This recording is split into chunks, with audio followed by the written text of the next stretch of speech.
ഈശോയിലെറ്റസ് എന്ന് പറഞ്ഞവരെ ഇന്നത്തെ സുവിശേഷത്തില് ഈശോ ശിഷ്യന്മാരോട് തന്റെ പീഡാനുഭവത്തെയും മരണത്തെയും കുറിച്ച് സംസാരിക്കുകയാണ്. അവിടെ പത്രോസ് ഈശോയെ മാറ്റി നിർത്തി തടസ്സം പറയുകയാണ്, കർത്താവ് ഇതൊരിക്കലും നിനക്ക് സംഭവിക്കാതിരിക്കട്ടെ. തന്റെ ജീവിതത്തിൽ വരാനിരിക്കുന്ന സഹനങ്ങളെ കുറിച്ച്, ദുഃഖങ്ങളെ കുറിച്ച് ഈശോ ശിഷ്യന്മാരോട് പറയുമ്പോൾ ശിഷ്യന്മാരിലെ പ്രമുഖനായിട്ടുള്ള പത്രോസിനെ മാറ്റി നിർത്തി തടസ്സം പറയുകയാണ്, ഇങ്ങനെയൊന്നും നിനക്ക് സംഭവിക്കാതിരിക്കട്ടെ, നിന്റെ ജീവിതത്തിൽ അങ്ങനെ സങ്കടകരമായതൊന്നും നിനക്ക് സംഭവിക്കാതിരിക്കട്ടെ. അപ്പൊ ഈശോ പത്രോസിന് നൽകുന്ന മറുപടി വളരെ ശ്രദ്ധേയമാണ്. പത്രോസിനോട് പറയുകയാണ്, പത്രോസെ, നിന്റെ ചിന്ത ദൈവികമല്ല മാനുഷികമാണ് എന്ന് പറഞ്ഞാൽ, ദൈവികമായ ചിന്തയില് ഒരു മനുഷ്യന്റെ ജീവിതത്തില് ഇങ്ങനെ സുഖകരമായിട്ടുള്ള കാര്യങ്ങൾ മാത്രമൊന്നുമില്ല, മറിച്ച് സഹനങ്ങൾ കൂടി അതിലുണ്ട്. പലപ്പോഴും നമ്മൾ ചിന്തിക്കുന്നത് നേരെ തിരിച്ചാണ്.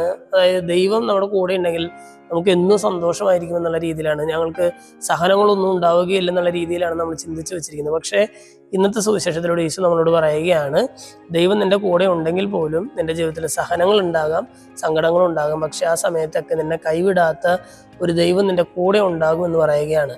ആ ദൈവത്തിന് വേണ്ടിയിട്ട് നീ ലോകം മുഴുവൻ നഷ്ടപ്പെടുത്തിയാലും നിനക്ക് അത് നഷ്ടമാവുകയില്ല, മറിച്ച് നേട്ടമാവുമെന്ന് ഇന്നത്തെ സുവിശേഷത്തിലൂടെ ഈശോ നമ്മൾ ഓർമ്മിപ്പിക്കുന്നുണ്ട്. ഇന്നത്തെ സുവിശേഷ ഭാഗം വായിച്ചു കഴിയുമ്പോൾ നമ്മുടെ ജീവിതത്തിലെ സങ്കടങ്ങളുടെയും സഹനങ്ങളുടെയൊക്കെ നേരത്ത് ദൈവത്തിന്റെ സാന്നിധ്യം നമ്മുടെ കൂടെ ഉണ്ട് എന്നുള്ളൊരു ബോധ്യത്തോടെ, അതെല്ലാം ദൈവിക പദ്ധതിയാണ് എന്നുള്ളൊരു ബോധ്യത്തോടെ നിരാശപ്പെടാതെ മുന്നോട്ട് നീങ്ങാനുള്ള ഒരു കൃപയ്ക്കായിട്ട് നമുക്ക് പ്രാർത്ഥിക്കാം. ദൈവം നമ്മെല്ലാവരെയും സമൃദ്ധമായിട്ട് അനുഗ്രഹിക്കും.